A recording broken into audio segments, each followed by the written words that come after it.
Bonsoir à tout le monde, bonsoir à toutes et tous. Bienvenue sur notre plateforme de l'école de la foi. Bienvenue dans cette étude de mardi, questions-réponses. Alléluia. Gloire à Dieu. Père Céleste, nous te bénissons, te magnifions, de confiance directe, Seigneur. Que toute la gloire te revienne au nom de Jésus. Tes enfants ont posé les questions, Seigneur, je te prie afin que tu puisses les répondre à travers moi, par la grâce de ton Esprit Saint, au nom de Jésus. Dans le beau et puissant nom de Jésus, nous allons prier. Devant toi, Seigneur, nous nous prosternons pour t'adorer. Devant l'Ancien des jours, nous nous prosternons pour rendre la gloire. Devant toi, Seigneur, nous nous prosternons. C'est la chante Yamart qui va nous accompagner avec une autre personne. Nous nous prosternons, la gloire, Seigneur. Bienvenue à tout le monde, bienvenue à toutes et tous.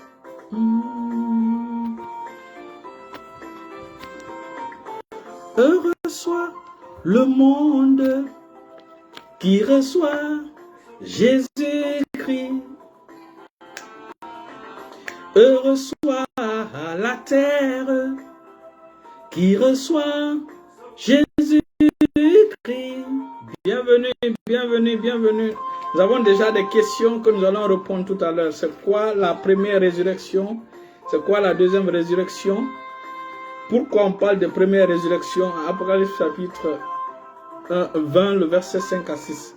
Restez bénis.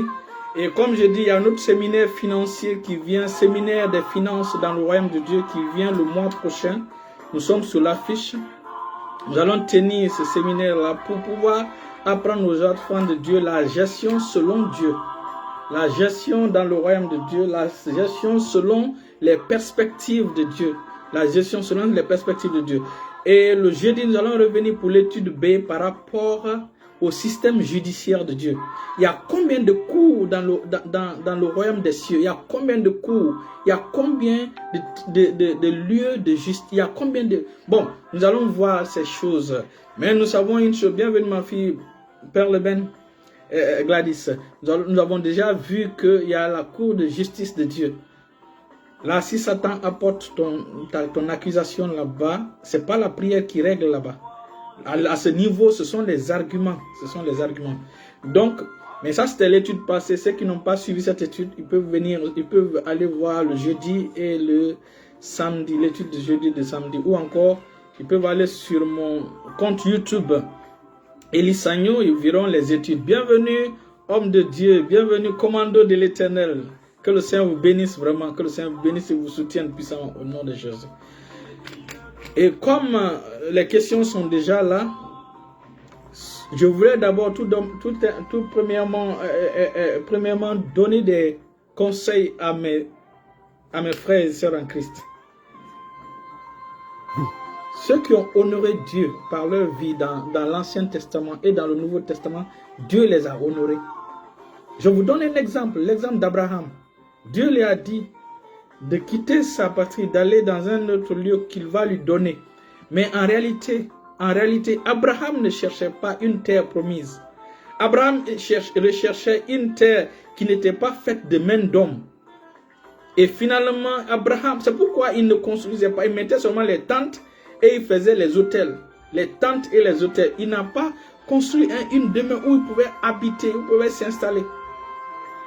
Il a obéi à la voix de Dieu et finalement Dieu l'a récompensé par une cité que la main n'a pas bâtie, par une cité que la main n'a pas bâtie. Et c'est pourquoi cette cité s'appelle le paradis. Imaginez, bienvenue mon fils Nikos. Et l'étude de jeudi et de samedi passé, si tu n'as pas suivi, il faut tout faire pour suivre. C'est très très intéressant. Ça te permettra, quand on viendra dans l'étude de jeudi, pour étudier les 3 cours qui se trouvent au ciel, ça te permettra de comprendre. Donc, Dieu a honoré cet homme qu'on appelle Abraham. Parce qu'Abraham lui a honoré par sa vie. Et aujourd'hui, nous voulons susciter des gens. Une génération qui va craindre l'Éternel, qui va honorer Dieu. La crainte de l'Éternel, c'est de vivre dans la sainteté. Bienvenue ma fille Madeleine le Duc. Lekebarabo Sodro. Merci, shalom, shalom. Bienvenue ma fille Madeleine, bienvenue Nikos. Alors donc, ce que Dieu attend de toi, c'est qu'il veut que tu utilises ta vie pour sa gloire. C'est ce que je disais la dernière fois. J'avais même affiché la photo de ma nièce. Elle dit ma jeunesse pour Jésus-Christ. Toi, ta jeunesse, c'est pour qui? Ta jeunesse, c'est pour Satan ou ta jeunesse, c'est pour Christ? Si ta jeunesse, c'est pour Christ, partout où tu es, tu honoreras Christ. Si c'est sur Facebook, tu le feras comme le serviteur de Dieu, le frère Joseph. Le frère Joseph Téloa, commando de l'Éternel. Et comme tous les autres qui proclament Christ sur les réseaux sociaux. Il n'y a pas plus intéressant que d'être en Christ. Et c'est ce que la première question là de mon fils Bernard va nous conduire à ça. Il n'y a pas plus intéressant que d'être en Christ. Lorsque vous êtes en Christ, la première résurrection est garantie pour vous. C'est-à-dire que quand vous êtes déjà en Christ, la première résurrection est garantie pour vous. Et cette première résurrection te permet de passer le millénium, de passer les 1000 ans dans le règne physique de Jésus sur terre. C'est pourquoi les enfants de Dieu doivent tout faire pour participer à la première résurrection. Nous allons voir tout à l'heure qu'est-ce que ça signifie. Alléluia. Et donc, puisque Abraham a honoré Dieu, Dieu a honoré Abraham en bâtissant une cité qui n'est pas faite de main d'homme, en baptisant cette cité et en donnant le nom de cette cité à Abraham qu'on appelle le Saint d'Abraham. Abraham n'est pas le premier sur terre à pouvoir marcher, à pouvoir plaire à Dieu, mais Dieu, le Seigneur lui a honoré, le Seigneur a honoré Abraham en lui donnant le nom. Bienvenue à tout le monde, bienvenue à tous, bienvenue à mon fils Pasteur Martin du côté d'Abidjan. Alléluia. Vous voyez, la prière d'accord marche, la prière d'accord marche. Gloire à Dieu, gloire à Dieu. Alléluia, alléluia. Donc Dieu lui a honoré en lui donnant, en donnant ce nom-là, le Saint d'Abraham, à ce lieu. Vous comprenez? Donc, qu'est-ce que Dieu veut de toi? Que tu l'honores par ta vie. Que tu l'honores par ta vie. Que tu l'honores par ta vie. Donc, nous allons commencer par la première question. La question, c'est de savoir, c'est quoi la première résurrection? Et c'est quoi la deuxième résurrection? Donc, il a posé la question depuis Apocalypse chapitre 20. Et suivez, hein, c'est intéressant. Vous allez découvrir des choses extraordinaires parce que nous allons parler certainement des 4 types de morts. Peut-être je vais parler de 3 types de morts. Mais normalement, il y a 4 types de morts. Ensuite, je vais parler il y a plusieurs types de résurrection aussi. Il y a plusieurs types de résurrection. Alors, Apocalypse chapitre 20, le verset 1 à 5, 6. C'est là sa question vient. Le frère Bernard, mon fils Bernard, il dit, je lis dans le nom de Jésus, Apocalypse chapitre 1, le verset 1 à 6. Il dit, puis je vis descendre du ciel un ange qui avait la clé de l'abîme et une grande chaîne dans ses mains. Imaginez un simple ange. C'est un simple ange qui est venu attraper Satan. Satan est trop minuscule. Moi, je ne sais pas pourquoi les gens ont peur du diable. Satan est trop petit. Il dit, puis je vis descendre du ciel un ange dont on ne connaît même pas le nom. Donc on ne sait même pas, on ne connaît même pas le nom. Ça veut dire que est-ce que c'est vraiment un ange de haut rang? Tu vois? Donc il y a point d'interrogation qui avait la clé de l'abîme et une grande chaîne dans sa main. Il a saisi le dragon. La Bible dit qu'il saisit le dragon, le serpent ancien, qui est le diable, c'est-à-dire Satan. Et il le lia pour 1000 ans. Et il le jeta dans l'abîme. Je vais faire un petit commentaire sur ce verset 3 et vous allez comprendre.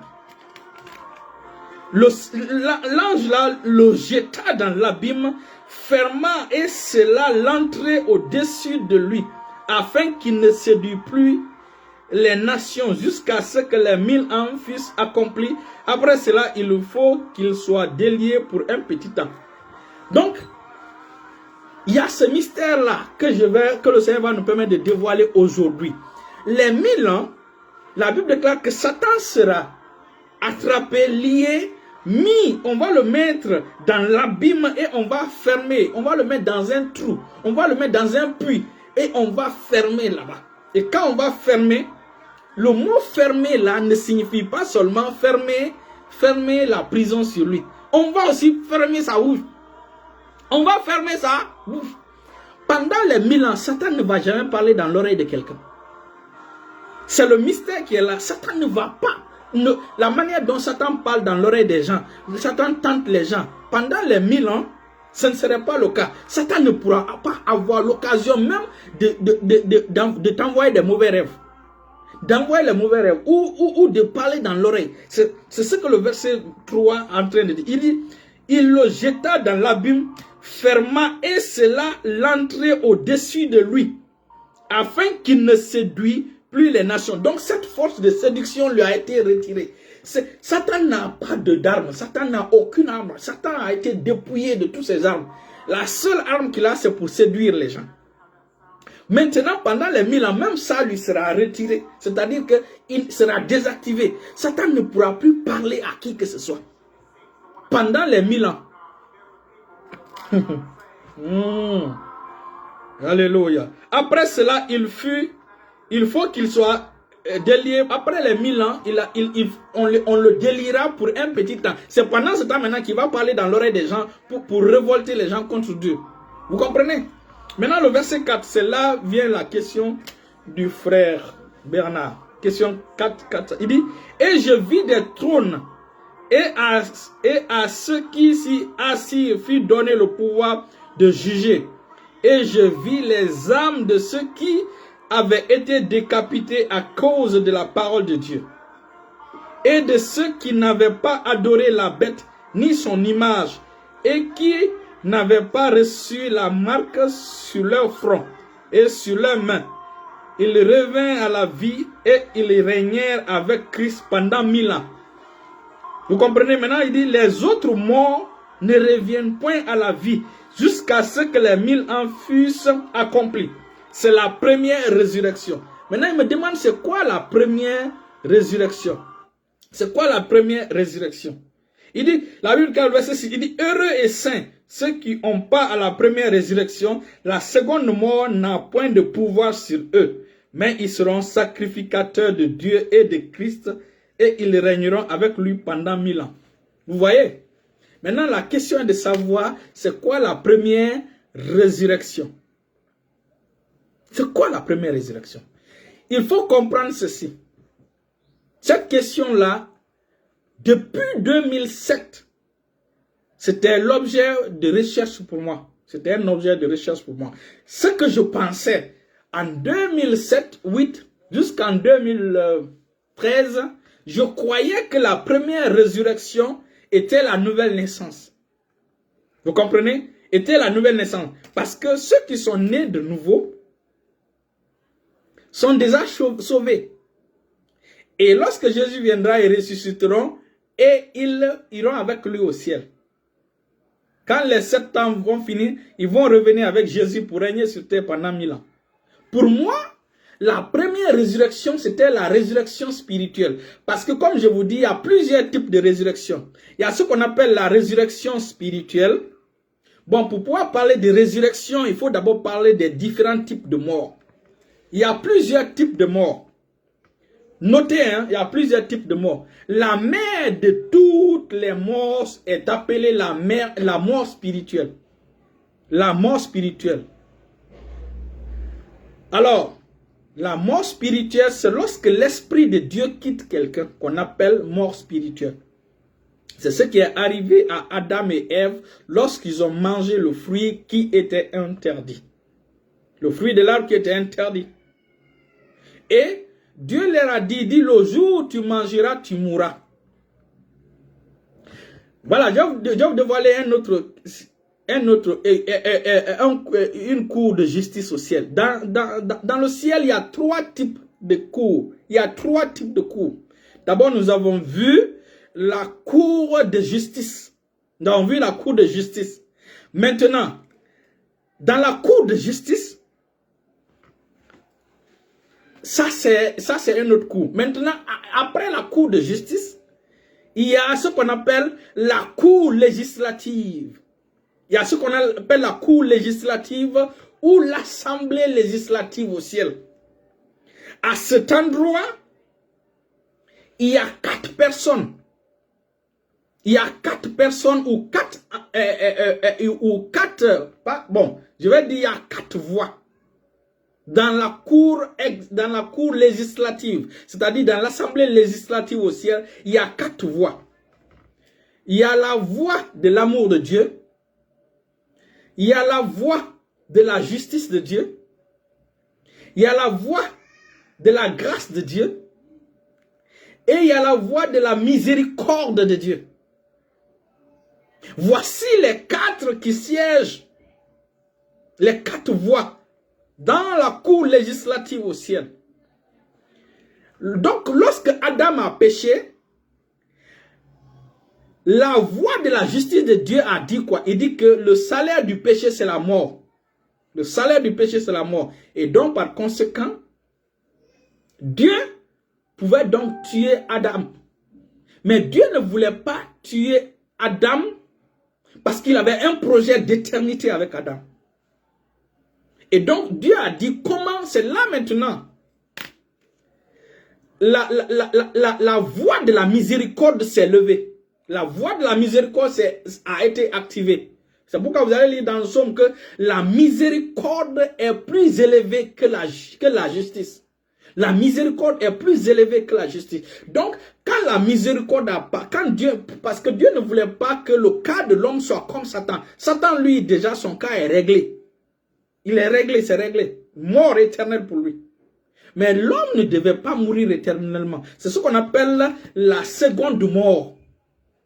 C'est ce qu'on appelle la seconde mort. Mais nous allons détailler, nous allons expliquer, résumer ça tout à l'heure. Et donc, alléluia. Et donc, puisque Dieu, son trône est assis sur la justice dit que, il dit le jour où tu mangeras, tu mourras. Il dit le salaire du péché, c'est la mort. Et donc, Dieu, qu'est-ce que Dieu fait? Dieu a permis non seulement offrir un sacrifice pour couvrir la nudité d'Adam et Ève, mais aussi de les chasser du jardin d'Éden pour ne pas qu'ils meurent éternellement. Parce que si Adam, dans cette condition, avait pris maintenant l'arbre de la vie et mangeait l'arbre de la vie, la situation d'Adam n'allait plus changer. On ne pouvait plus sauver Adam. Jésus n'allait plus venir mourir sur la croix. Dès que Adam est mort spirituellement, l'Esprit de Dieu l'a quitté.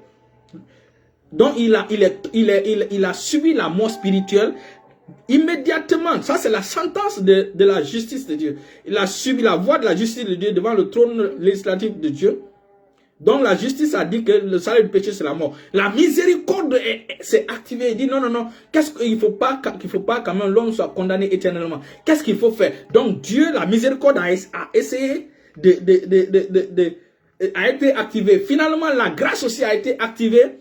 Et l'amour, en fait, l'amour de Dieu qui a été activé. Donc la voix de l'amour a été activée, la voix de la miséricorde a été activée, et aussi la voix de la grâce a été activée. Mais la voix de la grâce n'est pas rentrée en jeu parce que la grâce est venue par Jésus. Alors, donc puisque la miséricorde a été activée, on a sorti Adam du jardin. Je vais revenir sur toutes ces choses le jeudi. On a sorti dans le jardin. Et maintenant, le processus de la venue de Jésus a été déclenché. Donc, la première des morts, c'est quoi? La mort spirituelle.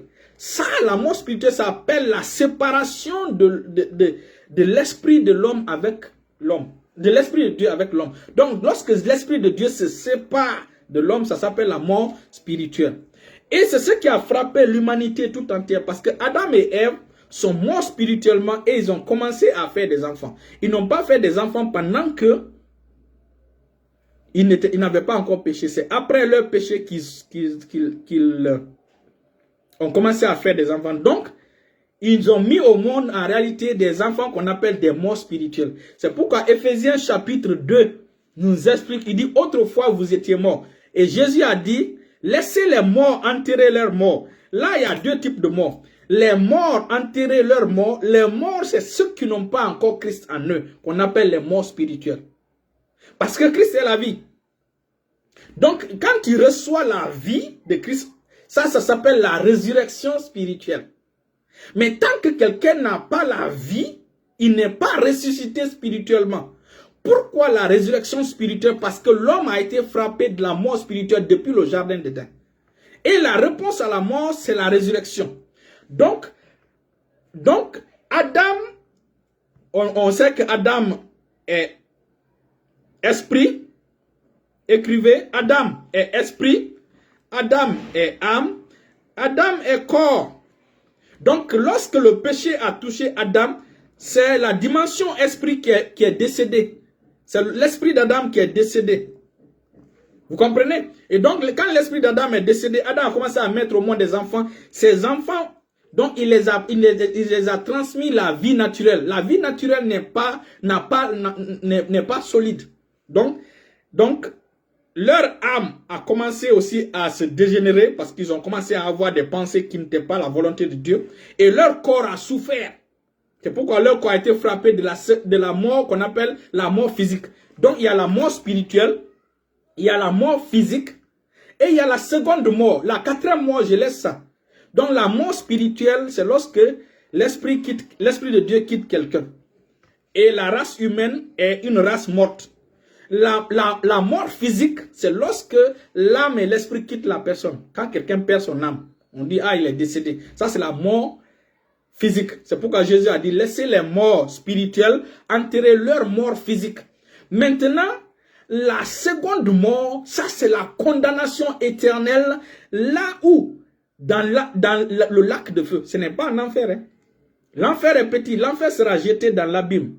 Donc, la seconde mort, ça c'est le jour du jugement dernier. Mais le problème c'est quoi?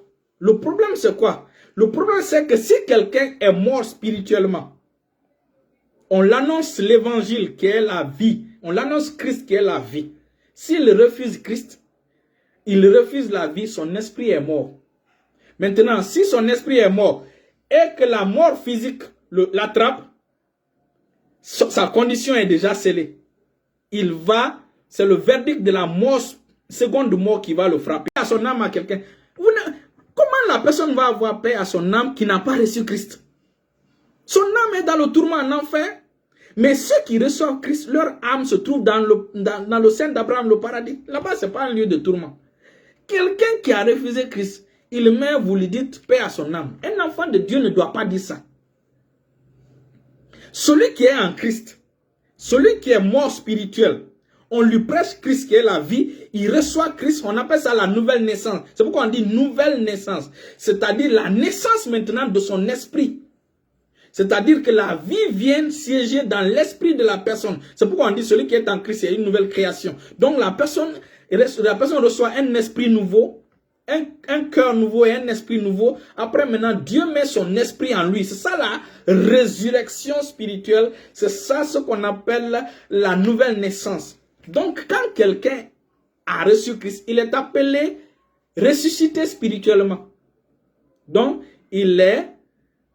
c'est la résurrection spirituelle parce que la réponse à la mort spirituelle, c'est la résurrection spirituelle. La réponse à la mort physique, c'est la résurrection physique. Mais il n'y a pas de réponse à la seconde mort. Il n'y a pas de réponse, c'est la condamnation éternelle. Maintenant, on va récapituler. Quelqu'un qui n'a pas reçu Christ, a refusé Christ. C'est pourquoi la meilleure des choses que tu puisses faire à quelqu'un, c'est de l'annoncer Christ. Hein? Parce que s'il meurt sans Christ, il va en enfer. Donc, là, quelqu'un qui est mort spirituellement, il refuse Christ. Quand il meurt physiquement, son cas est scellé. Il va en enfer. De l'enfer, maintenant, on va le transférer dans le lac de feu. Maintenant, lorsque quelqu'un sur cette terre reçoit la bonne nouvelle du royaume, la bonne nouvelle de Christ, parce qu'il y a deux types de bonnes nouvelles. Il y a la bonne nouvelle de Christ et la bonne nouvelle du royaume des cieux.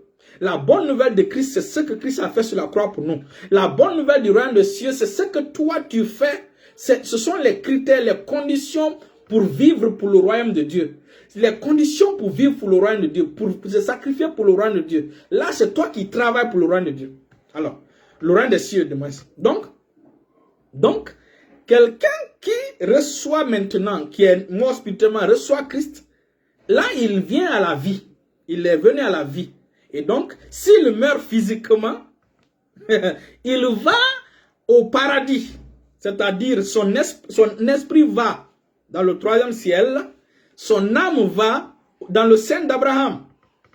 Et son corps est enterré sur terre. Vous comprenez? Là maintenant, lorsque Jésus va venir pour l'enlèvement, là il va ressusciter physiquement. Là maintenant, ce n'est plus avec ce corps de chair. Ce serait maintenant le corps glorieux. Alors c'est ce qu'on appelle la première résurrection. C'est lorsque on ressuscite physiquement par la venue de Christ et on revêtit le corps glorieux. C'est ce qui s'appelle maintenant la première résurrection. En fait, c'est une résurrection globale. C'est une résurrection globale. Mais pour bénéficier de la résurrection, première résurrection, il faut naître de nouveau et rester attaché à Christ jusqu'à la mort. J'espère que ça c'est compris.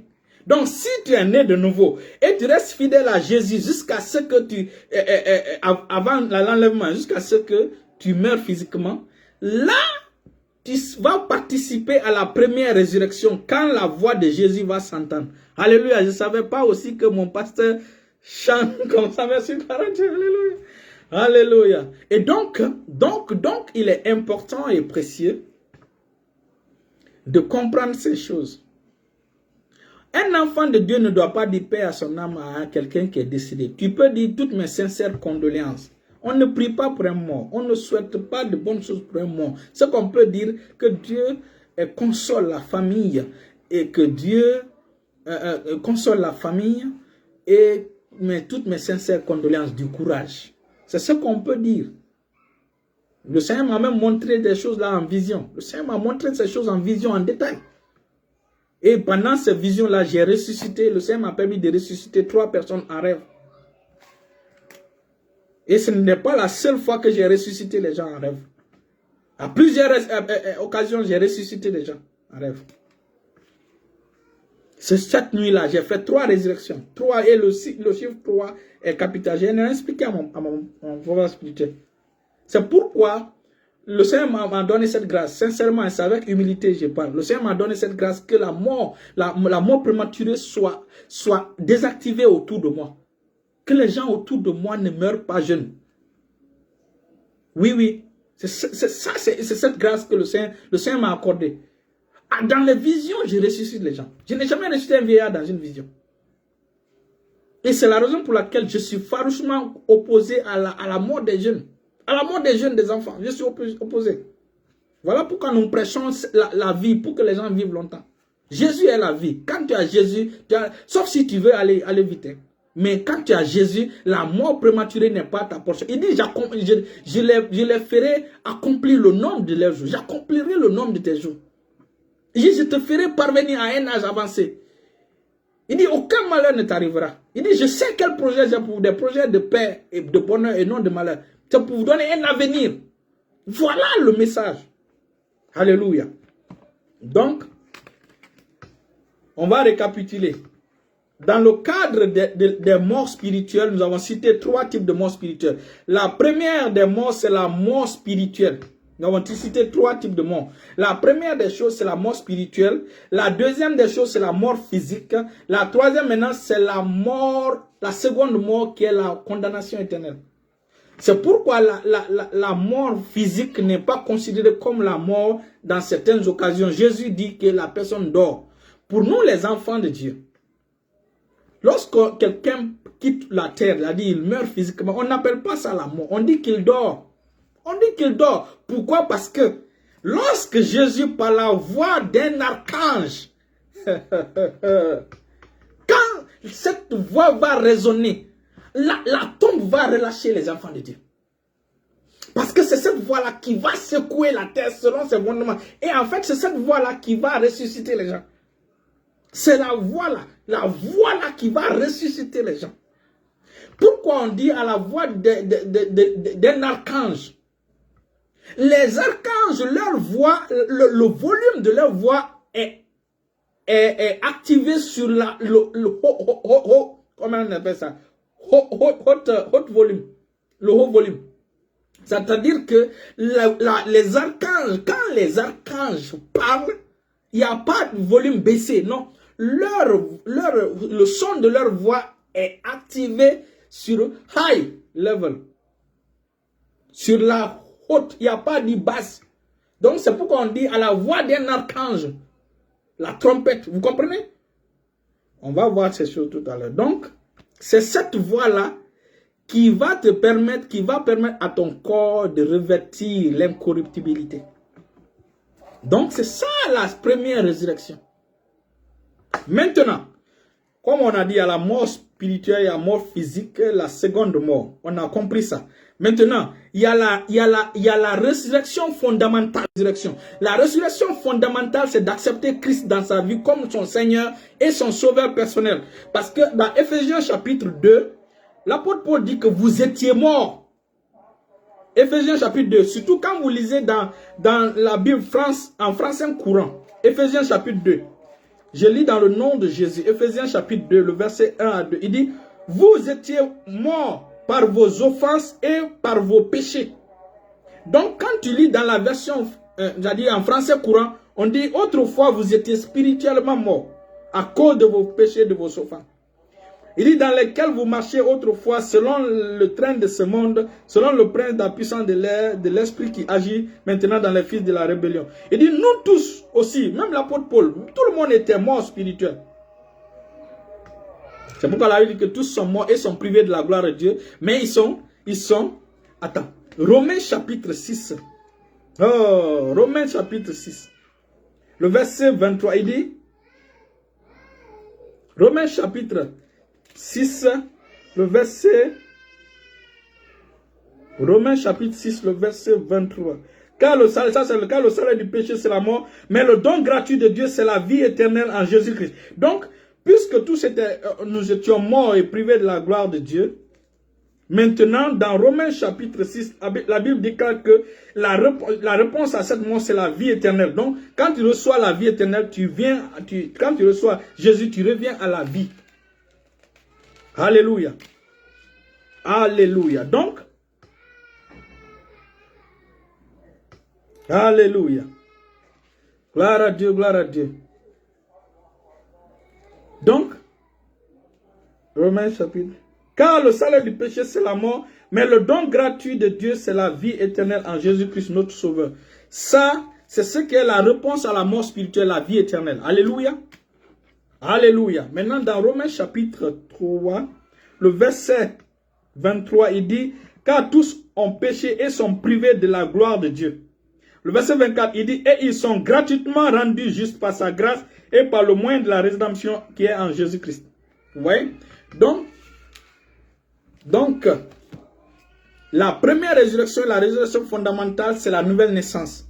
Après la nouvelle naissance, maintenant, là, quand quelqu'un est né de nouveau, la personne est candidat pour la première résurrection. Qu'on vient de dire en Apocalypse chapitre 20, le verset 5 à 6. Il dit, et je vis des trônes, et à ceux qui étaient assis fut donné le pouvoir de juger. Jésus a dit qu'il va donner le pouvoir de juger aux 12 disciples qui vont s'asseoir sur les 12 trônes pour juger les 12 tribus d'Israël. Vous comprenez? Donc, ça fait partie. Donc, ça veut dire qu'il y a plusieurs candidats qui vont participer à la première résurrection. Les disciples de Christ qui étaient avec Christ vont participer à cette première résurrection. Et ceux qui s'assient le pouvoir. Et je vis des âmes de ceux qui avaient été décapités à cause du témoin de Jésus et à cause de la parole de Dieu. Et de ceux qui n'avaient pas adoré la bête. Donc, nous voyons ici que avant l'enlèvement, ceux qui sont morts en Christ et ceux qui sont vivants en Christ et fidèles en Christ, qui seront enlevés, eux aussi vont participer à cette première résurrection. Maintenant, après l'enlèvement, les chrétiens qui ne seront pas enlevés, qui vont rester sur cette terre, qui vont faire face à la grande tribulation, à la colère de Dieu, mais qui vont résister, dont on va décapiter certains. Ceux-ci-là aussi auront part à la première résurrection. Mais seulement leur cas, c'est différent. Nous, c'est Jésus qui a lavé notre robe par son sang. Ceux qui sont sous la grâce, parce que le temps de la grâce va finir à l'enlèvement de l'église.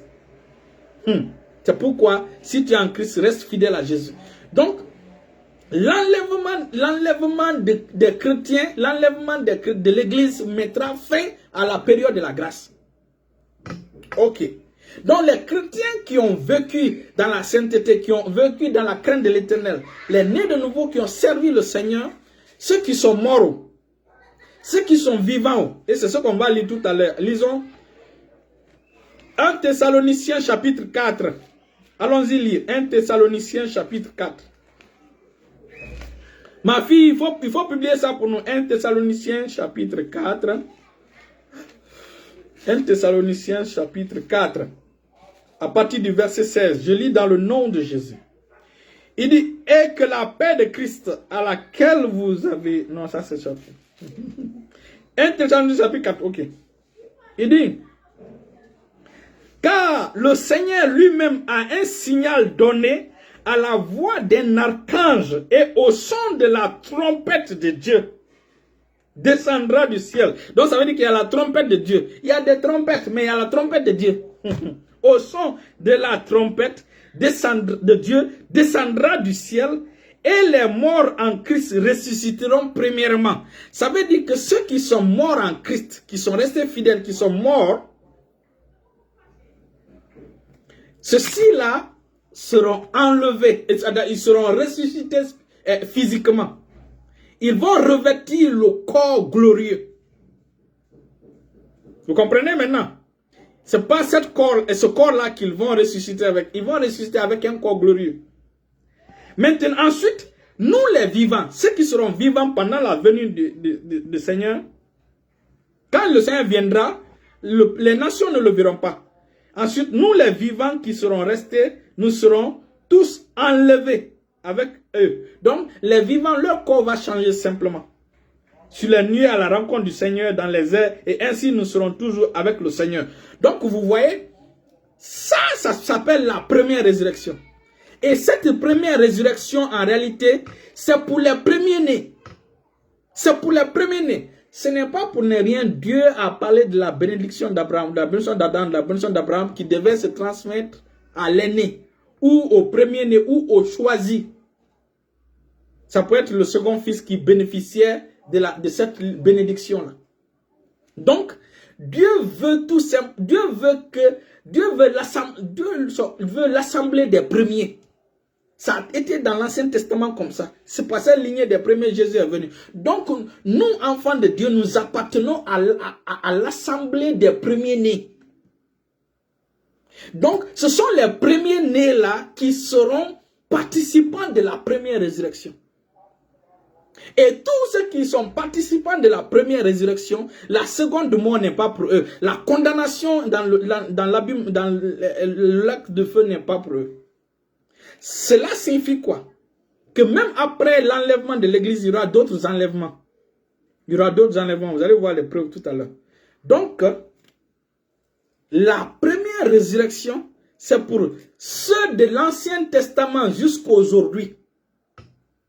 Ceux qui ont vécu dans l'Ancien Testament, qui ont été fidèles au Seigneur. Ceux qui vivent dans le Nouveau Testament, qui sont fidèles au Seigneur jusqu'à aujourd'hui. Et qui sont morts, seront ressuscités. Et quand ils seront ressuscités, ils vont revêtir le corps glorieux. C'est ça la première résurrection. C'est ça la première résurrection. Vous allez comprendre tout à l'heure. Et donc, ceux qui seront vivants vont aussi ressusciter et vont aussi changer de corps. C'est ça la première résurrection, le changement de corps là. Ça dit que quand on va enlever ce corps de chair là, ce corps qui est poussière là, pour revêtir le corps glorieux, c'est ce qu'on appelle la première résurrection. Parce que c'est la résurrection des premiers-nés. Et Jésus est la prémisse. Jésus a été le premier à revêtir le corps glorieux. Alléluia. Donc ce corps là, c'est le temple que que tu auras. Ce corps-là, c'est le bâtiment que tu auras. Et c'est dans ce corps-là, tu vas vivre pendant les 1000 ans. Ce corps-là, avec ce corps, tu ne pourras plus mourir. Et c'est avec ce corps-là que nous allons régner sur la terre avec Christ pendant 1000 ans. Le corps glorieux. Avec ce corps glorieux, tu peux quitter ici. De là, tu te retrouves aux États-Unis en quelques... Dès que tu clignes les yeux comme ça. Dès que tu fermes les yeux, tu ouvres à la même seconde, tu te trouves aux États-Unis. Avec ce corps glorieux, tu n'as pas besoin de passer par... Tu n'as pas besoin d'ouvrir une porte. Il n'y a pas à dire maintenant, je prie pour une ouverture de porte. Non, non, non. Tu viens, tu passes. C'est comme Jésus. Il se retrouvait dans la salle, après il disparaissait. Avec ce corps glorieux, tu peux être au Japon et en Chine et aux États-Unis et en Guinée à la même seconde avec le corps glorieux. C'est ça la première. C'est lorsqu'on va revêtir ce corps glorieux qu'on appelle la première résurrection. Et c'est ce que l'Apocalypse, et c'est ce que 1 Corinthiens chapitre 15 dit. 1 Corinthiens chapitre 15 dit. 1 Corinthiens chapitre 15 nous dit quoi? Lisons. 1 Corinthiens chapitre 15. Nous allons commencer par le verset 12. C'est pourquoi la question qu'il a posée, c'est une question pertinente et une question un peu difficile, mais gloire à Dieu, le Saint-Esprit est là pour nous répondre. Pour répondre. Alléluia. Yeah. Alors, 1 Corinthiens chapitre 12, 1 Corinthiens chapitre 15 à partir du verset 12. Je lis dans le nom de Jésus. Je vais lire rapidement. Il dit, or, si l'on prêche que Christ est ressuscité des morts, comment quelqu'un parmi vous dit-il, quelques-uns parmi vous disent-ils qu'il n'y a point de résurrection des morts? Vous voyez, il n'y a point de résurrection des morts. S'il n'y a point de résurrection des morts, Christ non plus n'est pas ressuscité. Et si Christ n'est pas ressuscité, notre prédication est donc vaine et votre foi aussi est vaine. Il se trouve pas. Maintenant, on vient au verset. Il dit, car si les morts ne ressuscitent point, Christ non plus n'est point ressuscité. Il dit, il se trouve même que nous sommes de faux témoins à l'égard de Dieu, puisque nous avons témoigné contre Dieu qu'il a ressuscité Christ, tandis qu'il ne l'aurait pas ressuscité. Il dit, car si les morts ne ressuscitent point, Christ non plus n'est pas ressuscité. Et si Christ n'est pas ressuscité, votre foi est vaine. Votre foi est vaine. Vous êtes encore dans vos péchés. Et par conséquent aussi, ceux qui sont morts en Christ sont perdus. Vous voyez?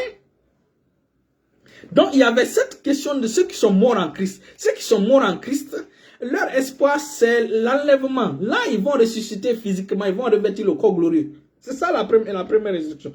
Il dit, mais maintenant Christ est ressuscité des morts et il est les prémices de ceux qui sont morts. Donc Christ c'est les prémices de ceux qui sont morts. Vous voyez? Il dit, car puisque la mort est venue, comme tous meurent en Adam, et comme tous meurent en Adam, et de même vous tous, nous revivrons en Christ. Nous revivrons en Christ. Quand il dit nous revivrons en Christ, et pourtant nous sommes vivants aujourd'hui. Donc c'est de la première résurrection là, il est en train de parler du revêtissement du corps glorieux. Il dit ensuite, il dit, mais chacun, il dit, et comme tous meurent en Adam, de même aussi nous vivrons en Christ. Mais chacun en son rang. Christ comme prémisse, puis ceux qui appartiennent à Christ lors de son avènement. Ensuite viendra la fin quand il remettra le royaume à celui qui est le Dieu et Père. Après avoir détruit toute domination, tout. Car il faut qu'il règne jusqu'à ce qu'il ait mis tout, c'est bon. Maintenant, on vient au niveau du verset 35. Il dit, on va revenir rapidement au verset. Il dit, il y a aussi, voilà. 50. Bon, il dit, ce que je dis, frère, c'est que la chair et le sang ne peuvent pas hériter le royaume de Dieu. Et que le corps corruptible ne peut pas hériter l'incorruptibilité. C'est-à-dire quoi? Que tu ne peux pas rester dans ce corps physique-là que tu as pour entrer au ciel. C'est ce qu'il est en train de dire. Donc, ce corps-là doit revêtir l'incorruptibilité. C'est ça la première résurrection. C'est pourquoi la deuxième résurrection, c'est malheureux. Les gens qui vont participer à la deuxième résurrection, eux, ils vont ressusciter avec un corps impur. Et ça, c'est un corps honteux, le même corps de péché qu'ils avaient. Et c'est dans ce corps on va les condamner. Ils seront condamnés dans le lac de feu. Donc, la seconde résurrection, c'est pour les incroyants. La seconde résurrection, c'est pour ceux qui ont refusé Christ. La seconde résurrection, c'est ceux qui ont refusé d'adorer le Seigneur, d'être avec Christ. C'est ceux qui ont refusé de marcher dans la sainteté, dans la sanctification. Ils sont morts dans leur péché. Là, quand ils vont ressusciter, ils vont participer à la seconde résurrection. C'est pour... Ils vont ressusciter pour aller devant le grand trône blanc de Dieu pour le jugement, le dernier jugement. C'est la raison pour laquelle la première résurrection, c'est lorsque quelqu'un reçoit Christ. Il vit avec Christ, il vit dans la sainteté, il meurt. Le jour où la trompette va sonner, il va ressusciter. Et quand il ressuscite, il va revêtir le corps glorieux. C'est ça la première résurrection. Et nous ne sommes pas les seuls à nous ne serons pas les seuls à participer à cette première résurrection. Même ceux qui vont être tourmentés pendant les 7 ans de la grande tribulation et qui seront restés fidèles au Seigneur, eux aussi, ils vont participer à cette résurrection-là. Ils vont revêtir le corps glorieux. Nous allons voir, c'est là que nous allons terminer. Nous, en tant qu'enfants de Dieu, maintenant, dans l'époque de la grâce, nous, Christ a lavé notre robe par le sang. Par son sang. Maintenant, ceux qui ont refusé de marcher dans la sainteté jusqu'à ce que l'église soit enlevée et qui sont restés sur terre, c'est eux-mêmes qui vont laver leur robe. C'est eux-mêmes qui vont laver leur robe. Lisons Apocalypse. Eux-mêmes, ils vont laver leur robe. Apocalypse chapitre 12. À partir du verset, il dit, et j'entendis du ciel une voix forte qui disait, maintenant le salut est arrivé et la puissance et le règne à notre Dieu et l'autorité à son Christ. Car il a été précipité, l'accusateur de nos frères, celui qui les accusait devant Dieu jour et nuit. Maintenant il dit, verset 11, ils l'ont vaincu à cause du sang de l'agneau et à cause de la parole de leur témoignage. Et ils n'ont pas aimé leur vie jusqu'à craindre la mort. C'est pourquoi réjouissez-vous réjouissez-vous cieux et vous qui habitez dans les terres. Maintenant, Apocalypse chapitre 7, c'est ce que je cherchais. Apocalypse chapitre 7, le verset 14. Ceux qui sont restés fidèles à Jésus avant leur mort et avant l'enlèvement, eux, c'est Jésus qui a lavé leur robe dans le sang. Ça, c'est Jésus qui a lavé leur robe. Mais ceux qui ne sont pas restés fidèles à Christ, et l'enlèvement est venu, ils sont restés sur terre, mais quand même, ils ont souffert sur terre, ils sont restés fidèles au Seigneur. Voici ce qui se passe. Et c'est eux-mêmes qui lavent leur robe. Le verset 14, Apocalypse 7, le verset 14, il dit, je lui dis, il dit, le verset 13, il dit, et l'un des vieillards prit la parole et il me dit, ceux qui sont revêtus de robes blanches, qui sont-ils et d'où sont-ils venus? Je lui dis, mon Seigneur, tu le sais. Et il me dit, ce sont ceux qui viennent de la grande tribulation. Ils ont lavé leurs robes, ils ont eux-mêmes lavé leurs robes et ils les ont blanchis dans le sang de l'agneau. C'est ça la différence. Nous aujourd'hui, c'est Christ qui lave notre robe et nos robes sont blanchies dans le sang de l'agneau. Parce que lorsque tu reçois Christ par la nouvelle de naissance, Dieu te donne la robe de justice. C'est cette robe blanche-là que tu portes. La robe de justice. Maintenant, ceux qui ont allé en boîte de nuit, qui avaient des copains, qui faisaient la vie comme ils voulaient, eux, quand la grande tribulation, quand l'église sera enlevée, ils vont rester. Eux, parmi eux, certains vont résister jusqu'à ce qu'ils vont, jusqu'à la mort. Ce sont eux maintenant, par leur propre effort, ça ce n'est plus la grâce, par leur propre effort, ils vont laver leur robe. Ils vont souffrir véritablement, ils vont laver leur robe. Ils vont blanchir dans le sang de Jésus. Voici. Donc, ceux-là aussi, quand ils vont mourir pendant la grande tribulation, ils seront enlevés. C'est pourquoi l'enlèvement, je termine par là, l'enlèvement, le grand enlèvement, après le grand enlèvement, il y aura d'autres enlèvements. Comme par exemple dans Apocalypse chapitre 11, les deux prophètes, les deux hommes de Dieu qui seront sur terre. On dit, Apocalypse chapitre 1, on me donna un roseau semblable à une verge et devant lequel est mesuré tant. Maintenant, il dit, je donnerai à mes 2 témoins le pouvoir de prophétiser, revêtus de sacs blancs pendant 1260 jours. Ce sont les 2 oliviers et les 2 chandeliers qui se tiennent devant le Seigneur de la terre. Si quelqu'un veut leur faire du mal, du feu sort de leur bouche et dévore leurs ennemis. Et si quelqu'un veut leur faire du mal, il faut qu'ils soient tués de cette manière. Quand ils auraient achevé leur témoignage, la bête qui monte de l'abîme leur fera la guerre, les vaincra et les tuera.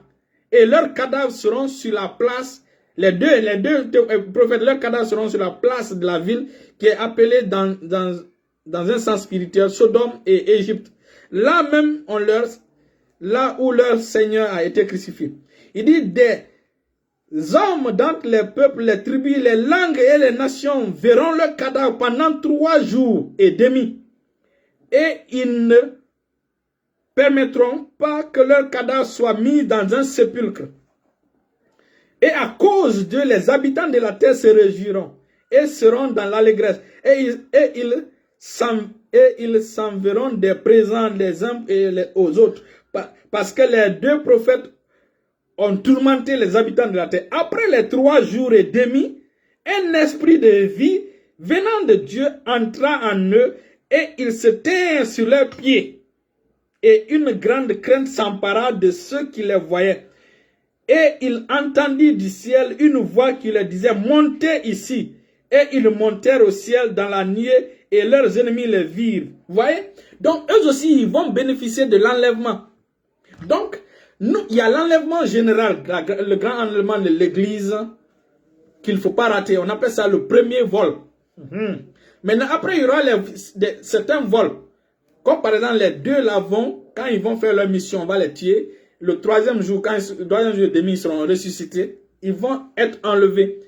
Et aussi, ceux qui, pendant la grande tribulation, vont accepter souffrir, vont refuser la marque de la bête, vont refuser toutes les choses que la bête va leur proposer. Et aussi, quand ils mourront, ils seront enlevés. Vous comprenez?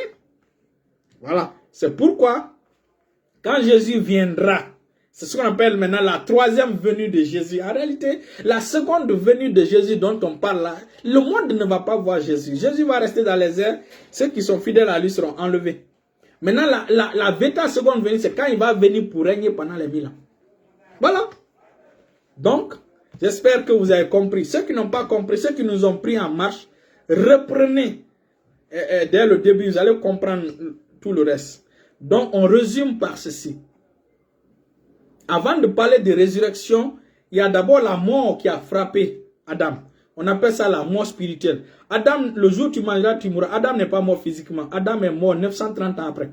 Donc, ça veut dire que la mort qui a frappé Adam, c'était la mort spirituelle. Donc, la première mort, c'est la mort spirituelle. La mort physique n'est que dormir. La seconde mort, c'est la condamnation éternelle dans le lac de feu. Ça, c'est compris. Maintenant, pour échapper à la mort spirituelle, il faut recevoir Jésus-Christ comme Seigneur et Sauveur. C'est quand tu reçois Jésus comme Seigneur et Sauveur que tu es ressuscité spirituellement. Ça, c'est la résurrection spirituelle. Quand Lazare est mort, Jésus l'a ressuscité physiquement. Ce n'était pas la résurrection spirituelle. Parce que Lazare est remort. Voilà. Maintenant, la résurrection spirituelle, c'est la nouvelle naissance. Et c'est ce qui va te garantir, qui va te permettre, quand tu restes fidèle au Seigneur, de participer à la première résurrection, d'avoir le corps glorieux, de régner avec Christ pendant les 1000 ans. C'est compris? Maintenant, la deuxième résurrection, c'est malheureusement pour les chrétiens, les faux chrétiens, les faux enfants de Dieu, les faux, ceux qui sont faux. Tu es en Christ, tu as 2 copines, tu as une copine, tu as 2 copines. Comme je l'ai dit, dès qu'un chrétien a une copine, ce n'est plus un chrétien sérieux. Dès qu'une fille a un copain, ce n'est plus une fille sérieuse. Il faut que ça soit clair. Voilà. Donc, eux, l'enlèvement va les rater et ils vont accepter de prendre la marque de la bête. Et malheureusement, eux, ils vont participer à la deuxième résurrection. Malheureusement pour eux, ils seront condamnés éternellement. C'est pourquoi il ne faut pas blaguer avec la grâce de Dieu. Ne blaguons pas avec la grâce de Dieu. Donc la seconde résurrection, c'est pour les païens. La seconde résurrection, c'est pour ressusciter dans leur corps honteux là, pour se présenter devant le trône, grand trône blanc, et seront jugés, mis en enfer. Et arrêtez, nous, les enfants de Dieu n'ont pas part à cela. C'est pourquoi la Bible déclare en Jean chapitre 5, le verset 24 à 25. La Bible déclare que, je lis rapidement, Jésus dit, Jean chapitre 5, quand on est en direct, les versets qui sont dans le cœur viennent difficilement. Oh, Seigneur de gloire. Il dit, en vérité, je vous le dis, l'heure vient et elle est déjà là, où les morts entendront la voix du Fils de Dieu et ceux qui l'auront entendu vivront. Vous comprenez? Mais le verset 14, le verset 24 dit, en vérité, je vous le dis, celui qui écoute ma voix et celui qui croit, celui qui m'a envoyé, a la vie éternelle et ne vient point en jugement, mais il est passé de la mort à la vie. Vous voyez? Ça, c'est la résurrection spirituelle. Et cette résurrection spirituelle te conduit jusqu'à la résurrection, la première résurrection, quand Jésus viendra dans l'enlèvement. Donc, voilà, nous qui sommes en Christ, nous sommes en Christ, fidèles au Seigneur. Nous allons faire part à la première résurrection et nous serons avec Christ. C'est réglé. Nous, il n'y a pas besoin de passer devant le grand jugement dernier. Mais ceux qui refusent de servir le Seigneur, ceux qui refusent de suivre Christ véritablement, eux, c'est ça, hein, la deuxième résurrection, malheureusement, sera pour eux. Et tous ceux qui vont participer à la deuxième résurrection iront en enfer. Voilà un peu ce que ça signifie là. C'est pourquoi faites tout. Heureux ceux qui n'ont pas à la première résurrection. Car la seconde mort ne sera pas prête. Si tu fais partie de la seconde résurrection, la seconde mort est pour toi. C'est pourquoi faites tout, participer à la première résurrection. Restez bénis, restez bénis. Et je vais lire ce dernier verset rapidement avant que le téléphone ne s'éteigne. Il dit,